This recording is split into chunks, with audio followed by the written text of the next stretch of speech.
Hello everyone, it's Attacker72 here, and for today. So, I've just had this topic in my mind for at least a few weeks, ever since the June Nintendo Direct happened about a month ago. And while it was great to see a lot of announcements, one of the biggest ones I was really excited about was more Mario content for this year, and especially for next year. I was excited to see a lot more Mario content, especially from all the spin-offs we were given.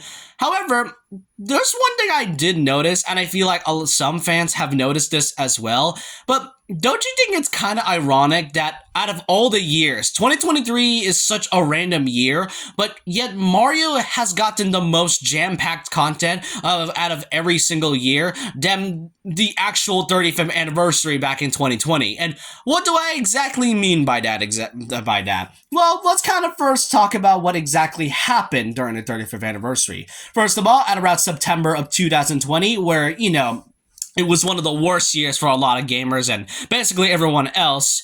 And all they given us was this brand new Nintendo Direct presentation, which gave us a lot of new Mario 35th related content, from merchandise, from clothing, some other stuff. But one of the most notable ones are the ones I'm listing here. First of all, a Super Mario Bros. Game & Watch edition, which features the first two Mario Bros. Games, including the Lost Levels, and also the Mario edition of the Game & Watch Game Ball. Then there's a new Battle Royale take, just like Tetris 99 and Pac-Man 99, being Super Mario Bros. 35, all on out 35 player battle royale, where to see who can outlast a match of Super Mario Bros. And the two biggest announcements, I would say, is Super Mario 3D World and Bowser's Fury, but also Super Mario 3D All-Star, a 3-in-1 collection that features three of the most classic 3D Mario games from 64, Sunshine, and Galaxy. So yeah, it was a decent amount of things that was shown off, but why is this exactly an issue, and why am I exactly talking about this? Well, it's coming from the fact that I feel like Nintendo didn't exactly celebrate it properly as with any other anniversary. Like, first of all, a few of these things are limited release, being the Game & Watch Mario Bros. Game, Super Mario 35, and most notably Super Mario 3D All-Stars. Since that announcement that it was going to be a limited release, I've seen Nintendo fans and Mario fans outraged and very angry from the fact that this was limited release, which I don't think I could blame them, because why exactly would you lock a game that was celebrating three of the most classic 3D Mario games behind a vault of all things? And it's even weirder for the fact that Super Mario Bros. 35 and the Mario Game & Watch thing is also limited release, but yet 3D World is not getting the same treatment, even though it released like in February 2021. And not only was it a huge issue for a lot of things, it didn't feel like they celebrated this, the anniversary at all with Super Mario 3D All-Star. First of all, the emulation wasn't really great, and not only that, the content didn't really feel like it celebrated Mario. It was pretty lackluster, going from the menus, and even though we got 175 music tracks, it didn't do it in like a special way in some cases. Like, take the Kirby 20th Anniversary Collection on the Nintendo Wii. That had a lot of charming things happening at the same time, while also celebrating and giving out facts on Kirby as a whole. I mean, there was the part where Kirby literally mentioned Barack Obama in this one, which I find really hilarious. So, you see my issue here? 35 years of Mario, and yet somehow Nintendo made one of the most lackluster things that happened. So yeah, 2020 was already sucked a lot, but with the 30th anniversary, yeah, it wasn't really better at all. But hey, at least the main mascot got a whole lot of great content throughout 2020. Unlike a certain Zelda game, unlike a certain franchise in 2021 that didn't exactly get the best treatment other than a HD port and the Game & Watch treatment and all. Then 2021 and 2022 came along, and do you all remember the whole Mario has been forgotten, or Nintendo has forgotten about Mario? Nintendo's main mascot and all? I did not understand on why this was a thing, or why this was even a part of a whole controversy to begin with, because I can kind of see why some people were thinking that Nintendo's forgotten about Mario, but the only reason why is because of Mario Odyssey. I get why. Mario Odyssey is such a great game, but man, that just because there hasn't been any 3D Mario games or any Mario content doesn't mean that there isn't anything Mario related planned.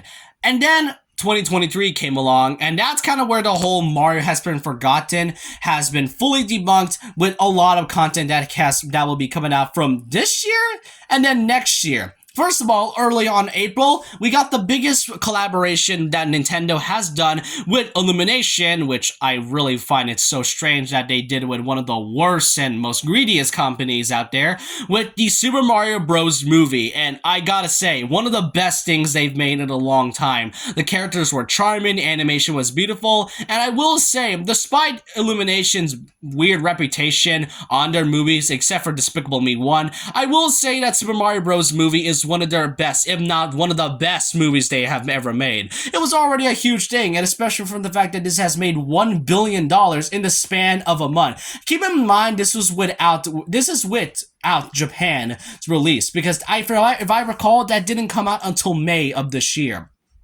Then afterwards, just like last year, the Mario Kart 8 Deluxe Booster Course Pass currently has given us 3 more waves with the 4th and 5th wave, and also added 6 brand new characters with 2 more coming out very soon, and the last wave coming out before the end of this year. It was already great enough to see that Mario Kart is getting more exciting than ever. Then there was also the Mario plus Rabbids Sparks of Hope DLC, with the first one coming out earlier this year, the second DLC coming out weirdly last month, and the third one being the return of Ubisoft's Rayman. It's a great thing because not only is Mario Sparks of Hope such a delightful game, but it's also one of the best things that Ubisoft and Nintendo has ever done. And then last but not least, 2 of my favorite ones, and that will be coming out very soon in the coming months, Super Mario Bros. Wonder, a brand new take on the 2D Mario games that has been pretty much had a lot of reputation throughout the past decade and so, of its repetitiveness.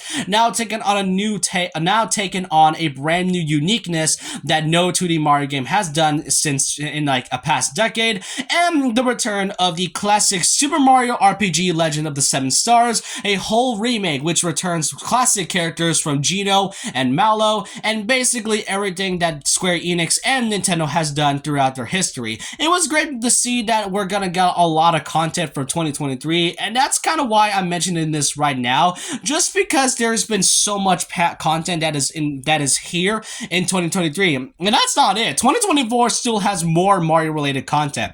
Oh, and I forgot, we cannot forget WarioWare we cannot forget WarioWare Move It coming out on November, and also the brand new Peach game, which is her first ever game that she's gotten since Super Princess Peach back in 2005, and also Luigi's Mansion Dark Moon getting a full-on HD remaster on a Nintendo Switch, something that I didn't expect, but I would love to see what Next Level Games has to put into this great remake. So yeah, this is the whole irony and hilarity of the Mario content for 2023 and 2024. 2020 was not really a great year, and with the 35th anniversary, it definitely just felt so odd and off to see something like this, be butchered from the fact that Mario's biggest year kind of got one of the worst parts of it. But 2023 definitely redeemed all of that, but it's really funny to look back at what Nintendo has given us during that year and what we have currently. But let me know your thoughts and opinions down below about this. What do y'all think of of this whole irony between Mario and everything else? Let me know all your thoughts and opinions down below about this. And so with that, leave a like, comment, subscribe, hit the notification bell for more videos, follow my Twitter, and I'll see you guys next time. And remember this, once a legend, always a legend.